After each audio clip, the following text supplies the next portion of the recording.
안녕하세요. 라봄 성형외과 김동진 원장입니다. 라봄튜브 유상입니다.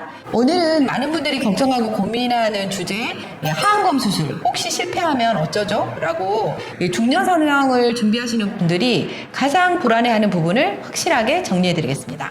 네, 오늘은 하안검 수술 실패하는 사람들의 3가지 공통점에 대해 이야기해 보겠습니다. 우선 하안검 수술이 정확하게 어떤 수술인지 간단하게 짚고 볼까요? 네, 좋습니다. 네. 하안검 수술은 주로 이제 눈 밑에 볼록함과 피부 처짐을 교정하는 수술입니다. 주로 40대 후반, 50대 이후부터 눈 밑에 지방이 튀어나오고 피부가 처지면서 피곤해 보이거나 나이가 들어 보이는 인상을 개선하는 데 사용됩니다. 그런데 이 단순히 지방만 빼는 게 아니라 요즘은 지방을 재배치하거나 이 눈 밑 근육까지 다루기도 하잖아요. 네, 맞아요. 요즘 트렌드는 지방 제거만 하는 게 아니라 볼륨이 조화가 되게 하는 게 중심입니다. 눈 밑이 과하게 꺼지지 않게 하고 자연스러운 눈 밑에 곡선을 만들어 주는 게 핵심인데요. 그런데 하안검 수술이 잘못되면 또 어떤 문제가 생길까요? 네, 크게 2가지입니다. 첫 번째는 눈 밑이 지나치게 꺼져서 오히려 더 피곤하고 초췌해 보이는 경우. 두 번째는 눈 모양이 부자연스러워지거나 눈이 덜 감기거나 혹은 이제 뒤집어지는 경우입니다. 네. 결국 젊어지고 싶어서 수술을 했는데 오히려 더 이게 나이 들어 보일 수 있다는 거네요. 네네, 맞습니다. 특히 중년 이후의 얼굴은 이미 노화가 진행된 상태라 조금만 과하면 부자연스러움이 조금 더 두드러지게 보이는데요.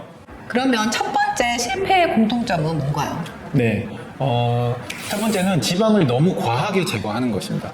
예전에는 하안검 수술이라고 하면 눈 밑이 볼록하기 때문에 볼록한 지방을 제거해주고 늘어난 피부를 잘라주고 그게 끝이었거든요. 아, 그래요? 네. 근데 이제 그렇게 하면 이 뼈를 따라 있는 이 눈 밑 고랑이라고 하는 그게 이제 완전히 해결이 안 될 뿐만 아니라 그럴 것 같아요. 네.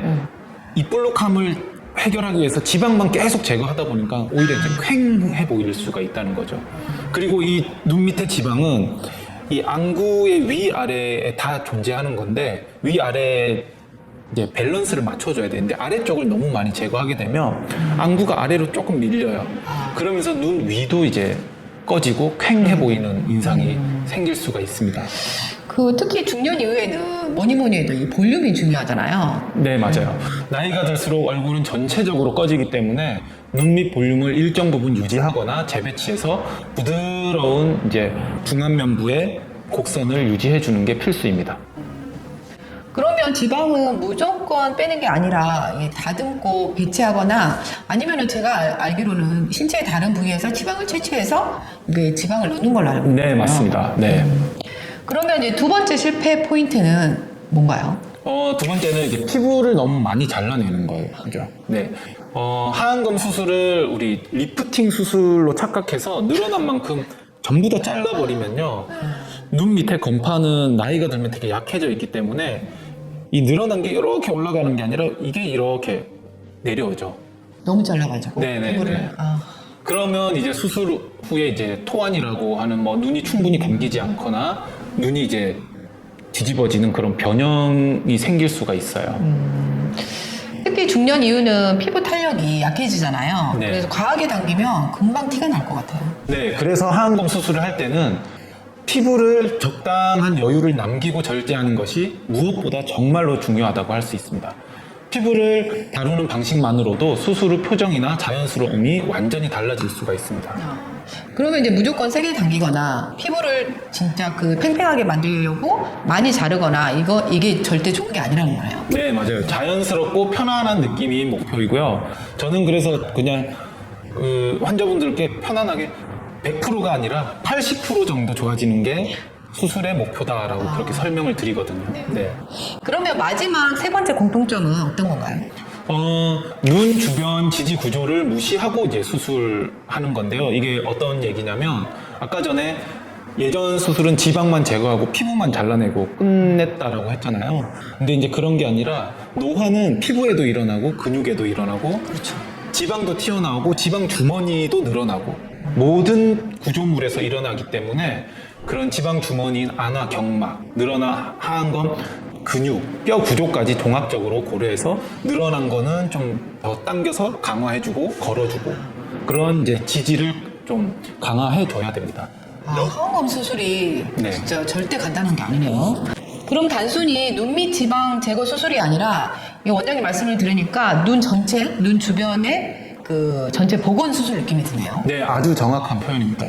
눈 주변 지지가 제대로 되지 않으면 수술하고 얼마 되지 않아서 다시 처지거나 눈이 아래로 빠져 보이는 현상도 생길 수 있습니다.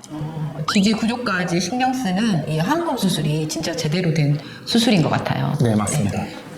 진료실에서 환자분들이 자주 묻는 질문이 있잖아요. 예를 들면 이 하원검 수술을 하면 흉터가 남나요? 이게 가장 궁금해하시는 것 같아요. 네, 많이들 물어보시는데요. 하안검 수술은 기본적으로 속눈썹 바로 아래쪽에 절개가 들어가기 때문에 흉터는 시간이 지나면 거의 티가 나지 않습니다. 물론 수술하고 6개월까지는 표시가 날 수밖에 없는데 그 이후 시간이 지나면 피부 색깔과 거의 일치하게 되면서 그 속눈썹 아래 선이랑 이제 비슷해지면서 거의 찾으려고 해도 잘 안 보여요. 그러면 이 부위가 흉이 잘 안 지는 부위인가요? 흉터도 잘 안 지는 부위고 그 여기 눈 밑에 그 자세히 보시면 누구나 다 그 선이 미세한 선이 있거든요. 있어요. 네. 네. 그렇기 때문에 그 흉터선이랑 일치시키면 거의 표시가 나지 않게 되는데 다만 아까 얘기했듯이 피부를 과도하게 잘라내면 흉터는 표시가 날 수밖에 없어요. 네. 적당하게 자르는 것도 네. 흉터에 굉장히 중요한 부분이에요. 네. 또 그 회복 기간도 정말 많이 물어보시는데요. 일반적으로 1주에서 2주 정도면 일상생활은 가능하고요. 멍이나 붓기도 아무리 길어도 2주나 또는 3주 이내에 대부분 많이 가라앉습니다. 하지만 최종적으로 가장 자연스러운 느낌이 자리 잡는 건 3개월에서 6개월 정도 걸린다고 설명을 드립니다. 그러면 내가 이렇게 수술한 지 이렇게 다른 사람이 봤을 때 아예 몰라본다. 네. 한 영역 잡고 6개월이면 되겠네요. 네, 맞습니다. 네. 결국 중요한 건 조급해하지 않는 것이네요. 네, 맞아요. 시간을 충분히 주고 기다리면 자연스럽고 안정적인 결과를 얻을 수 있습니다. 네. 오늘 이제 원장님 말씀을 정리해보면 하안검 수술 실패를 피하려면 첫 번째 지방을 무조건 빼지 말고 볼륨 조절을 해야 하고 이 두 번째 피부를 과하게 절제하지 말고 세 번째 눈 주변 지지 구조까지 튼튼하게 다뤄야 한다. 맞나요? 네, 맞습니다. 네. 네. 눈 밑의 문제를 근본적으로 해결하면서 자연스러움을 살리는 것. 이게 하안검 수술의 성공 포인트입니다. 네. 그리고 당연히 이제 숙련된 수술 경험과 섬세한 진단이 가능한 병원에서 수술 받는 게 가장 중요한 기본이겠죠. 네, 꼭 기억해 주세요. 오늘 영상이 도움이 되셨다면 구독, 좋아요. 알림 설정까지 꼭 부탁드립니다. 네, 추가로 궁금한 점은 댓글로 남겨주시면 다음 영상에서 더 자세히 답변 드리겠습니다. 감사합니다. 감사합니다.